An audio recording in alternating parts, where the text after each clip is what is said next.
Hi, we're back to Najdorf's 6-move sidelines, and in this video we'll be looking at a4 and g3.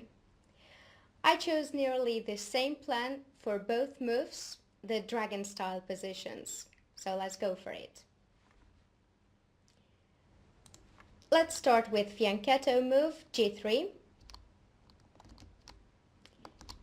g6, bishop g2, bishop g7, castle and castle.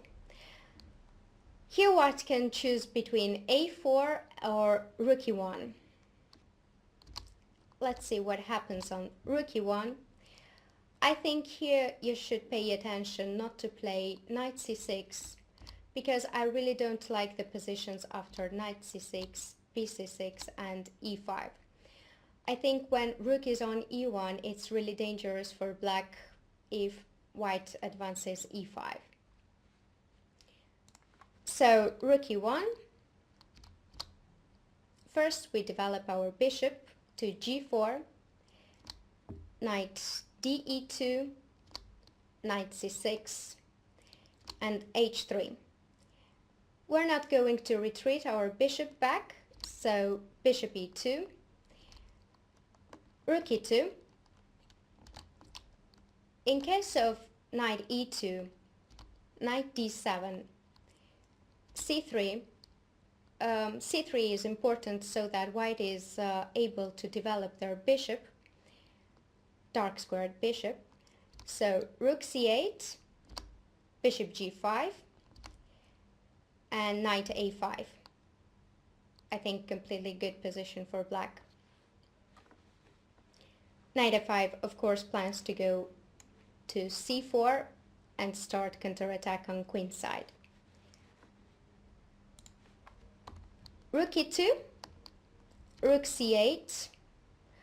This was played in Hesse-Safarli, and after a4, queen b6, not allowing the dark squared bishop to develop nicely. Rook a2, defending the b2 pawn to be able to develop the dark squared bishop. Queen d4, a very unclear position, but should be totally good for black. Let's go back to castle and a4. Here I chose a very demonstrative game. I love this game very much because it shows how exactly black has to play. Knight c6, knight e2, rook b8. Black wants b5. Knight d5, b5, ab, ab, and bishop g5. We of course don't want to have an ugly pawn structure, so knight goes back to d7. Queen c1 protects the pawn on b2 and rook e8. This is always very useful move, defends the pawn on e7. Rook d1, knight c5. So the point of knight c5 is that we want to develop our bishop on d7, h3, b4. I like this move very much. It gains the space on queen side. So after bishop e3, bishop d7, we can develop very nicely. Knight d4 was played in the game, and of course we don't want to exchange the knights on d4 because this knight has a very good square on e5 and on c4 also, if white allows. Of course white doesn't want to allow knight c4, so plays b3, queen c8, attacks the h3 pawn, king h2 and e6. Knight has to go back from good square, knight f4, knight c6. Now we can see that the bishop on g7 is very good and the knight is pinned on d4. So knight goes back on e2. And here black played a very strong move. Actually, I would say a brilliant move. After knight e7, it is clear that white is in huge trouble. e5 is the threat, and as knight has nowhere to go, but only on f3, the e4 pawn falls. White cannot really defend the e4 pawn comfortably, so bishop h6 was played in the game, e5, bishop g7, king g7, knight f3, and knight e4.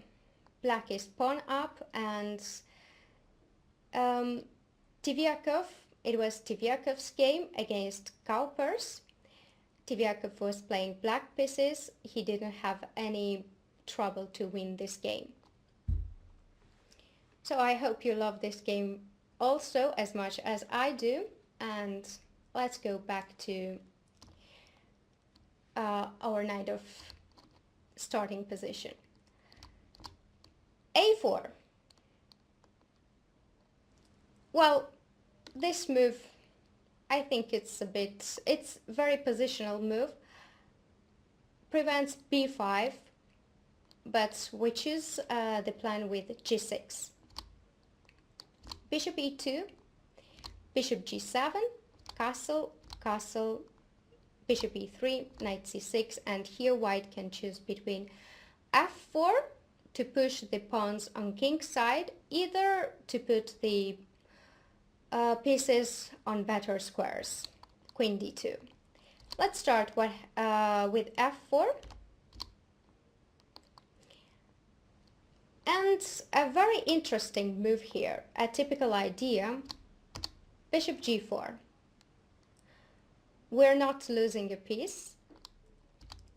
After bishop g4, knight g4, queen g4, there is the knight hanging on d4, so knight d4, queen d1, knight c6, knight d5. Here it was the game of Asrian Petrosyan in 2006, and b5 was played. But I think that bishop b2 is much better. After rook b1, bishop g7, white takes the pawn back on b7, but black is equal after rook b8. So bishop g4, white has another option to take on c6, knight c6, bishop e2, knight e7. White is not winning a pawn because the e4 pawn is very weak and it folds eventually. So queen e7, queen e2, and rook a e8. Well, knight d4, knight d5. This is a little bit slightly better for white. So I think rook a e8 is better. Bishop d4 and knight e4. White takes on g7, king g7, and knight d5. Black's idea here is to play f5. So if white doesn't want to allow it and plays himself f5, it's not very good because black has a very good move, queen e5, activating the queen, and the idea is queen d4, king h1, and knight g3. So the queen is in double attack. So, queen e5 and knight e4. White is forced to take, and of course we don't take on e4, but we take on f5. And black is totally good. So knight d5, queen d7.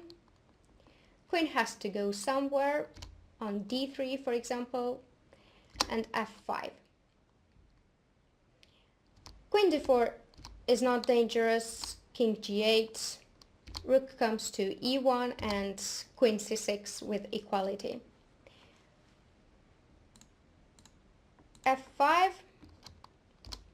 rook fe1, and there was a very nice game of Ubilova against Tal.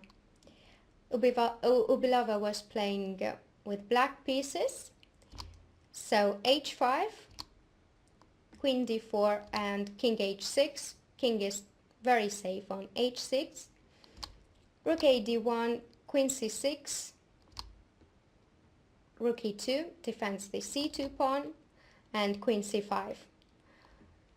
Black exchanges the queens, so knight b6. White didn't want to exchange, and after queen c6, knight d5, queen c5, there was 3 times repetition. Let's go back to knight c6 and queen d2. We develop bishop d7, rook fd1. If f3, then we take on d4, and after bishop d4, queen a5, rook fd1. There was Kamsky Dominguez in 2013, where was king h8 played. But I don't really get the point of this move, so I think rook fc8 is much better with a fine position for black. Rook fd1, rook c8, and white has to take on c6. If white plays f3, for instance, then black plans to play knight a5 followed by knight c4. Knight c6, bishop c6. Now the e4 pawn is under attack. f3, knight d7. Knight maneuver, a5, rook e8, all useful moves, bishop d4. So white wants to exchange the dark squared bishop. In case of rook a2, black just develops with queen c7, rook c1 and e6, not to allow the knight to jump on d5. Bishop d4, queen c7, bishop g7, king g7, and knight a2. Here was a game lasting Kasimjanov in 2010, and knight f6 was played. Of course it was fine for black, but I think b5 is better. I mean, black has counterattack on queen side, so white is forced to take on b6, queen b6, and queen d4. Queen d4, rook d4, and this pawn on a6 is weak and is under attack. So we advance the pawn on a5, knight c3. It's again under attack on a5, but now we can make a use of rook standing on c-file, mysteriously attacking on c2, and we can play a4 followed by knight c5, because if white takes on a4, then bishop a4, rook da4, and rook c2 with equality. I hope you enjoyed the lines. Of course, we went briefly through these openings, but you can always find the detailed analyzed in the file. Thank you for watching. See you in the next video.